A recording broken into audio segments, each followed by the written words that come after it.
First and foremost, the dock worker. Y'all remember the Alabama Brawl?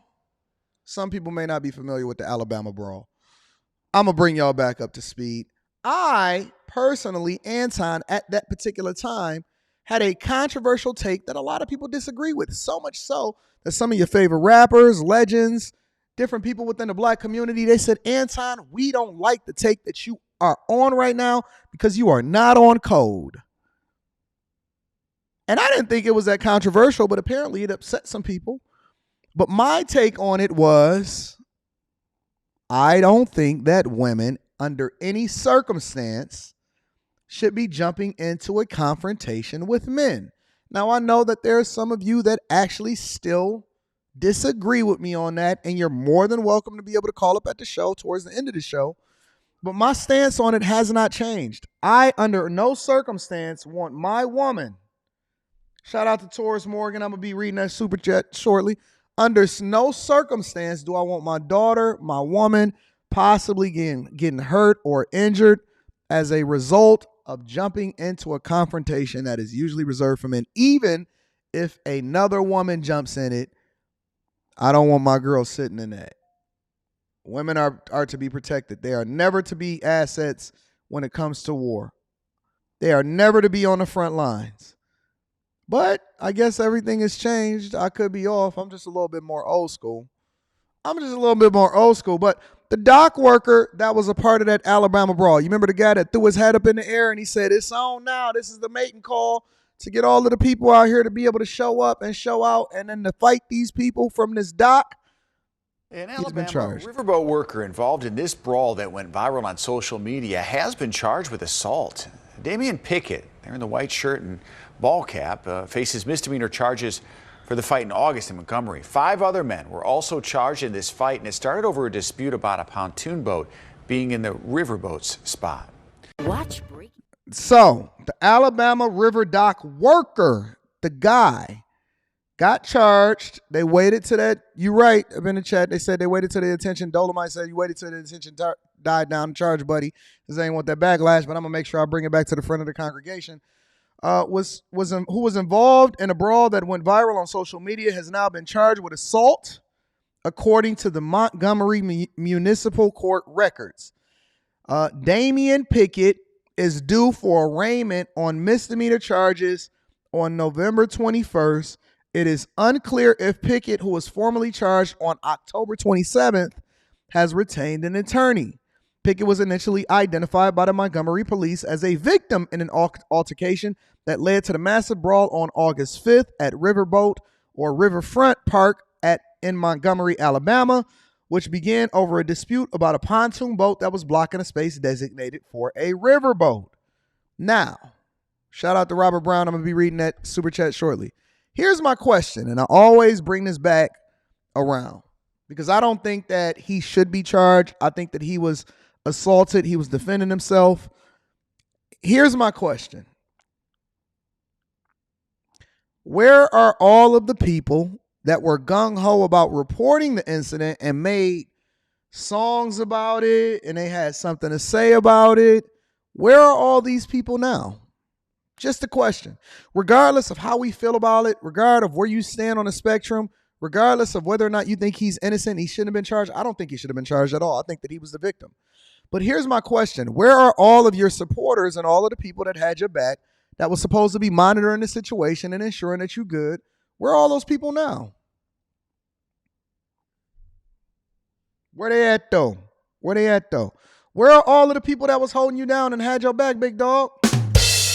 Where they at though? Where's all of these people that was in support of you and rah-rahing and all of that? They gonna put up for your GoFundMe? They gonna make sure that you're taken care of? They still got your back? Nowhere to be found.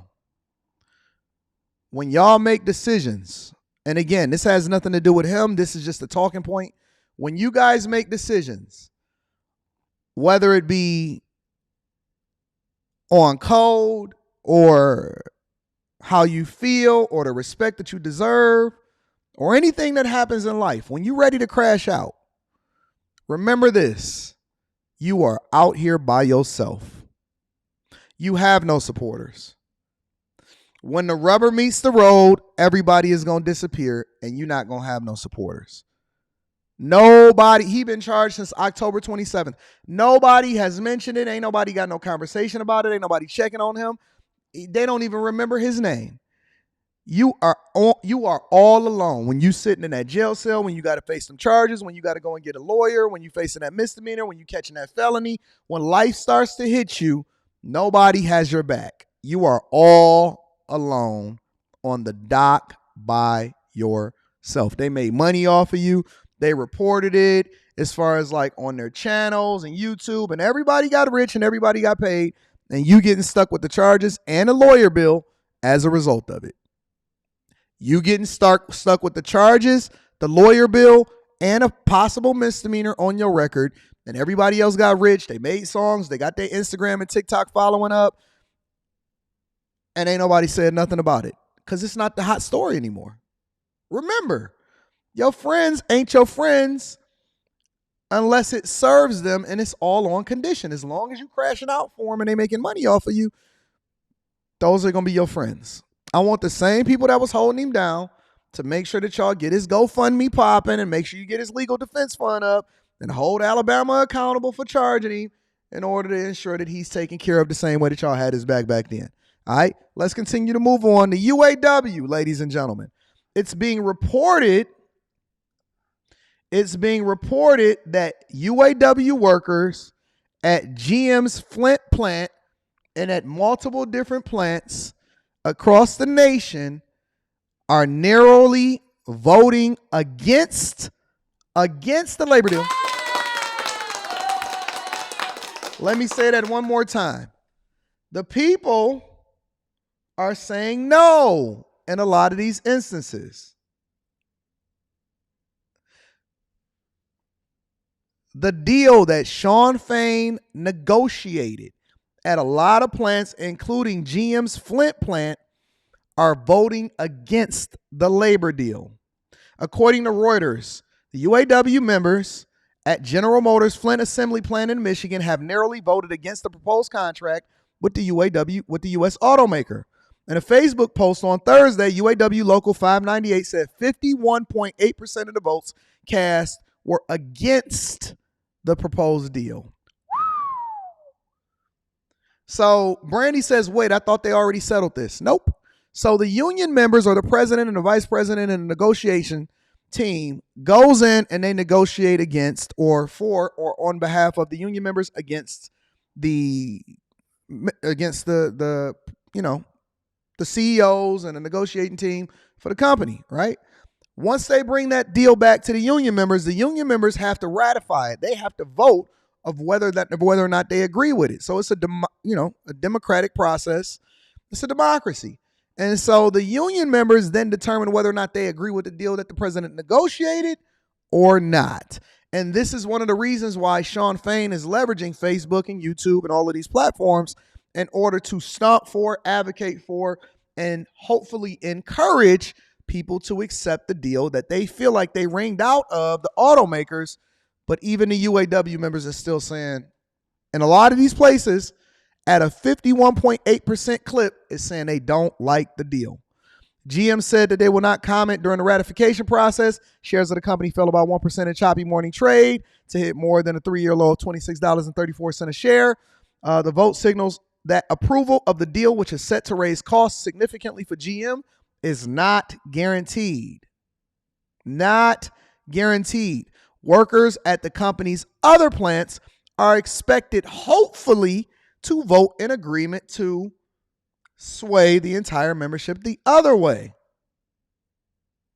Union workers are voting on contracts from each Chrysler-owned Stellantis, General Motors, and Ford after the first coordinated strike against Detroit's 3 automakers. So, again, at certain plants, they are reporting out that there are people that do not agree with the contract, and they are narrowly voting against ratifying this contract. All right. And then last but not least on quick hits, the Sphere in Las Vegas. How many people are familiar with the Sphere in Las Vegas? How many people are familiar with this? So the Sphere is a new venue in Las Vegas. I can't wait to get there and check it out. The Sphere in Las Vegas is a new attraction in Las Vegas that has theater, it has shows. The MMA is looking at do a show there. They saying that they're going to leverage it to do some incredible things there. U2 was the first band to play there, and I've been watching and monitoring it, and they saying that it's an incredible show. But they've recently lost $100 million in its first quarter of operating. Jesus. Madison Square Garden Sphere Entertainment opened its latest attraction on the Las Vegas Strip with a bang on September 29th.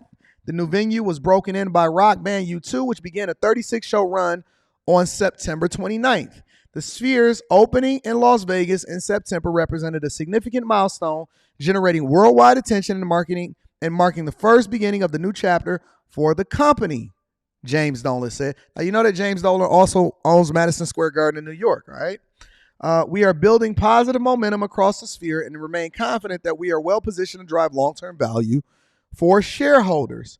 Reporting earnings for its first fiscal 2024 quarter, the company said that the Sphere reported revenue of $7.8 million. The company additionally reported direct operating expenses of $7.8 million for the quarter, which included venue operating costs and related expenses. In total, the Sphere reported first quarter operating loss of $98.4 million, nearly a 20% increase from a year ago period. But in between the Sphere splashing opening and a release of the first quarter earnings report, their CFO has recently left the company in a position last week after a one-sided shouting match with James Dolan. So we have infighting. And he served in his role for less than a year, effective November 3rd, according to an SEC filing. So the Sphere's first quarter earnings were $100 million in the negative.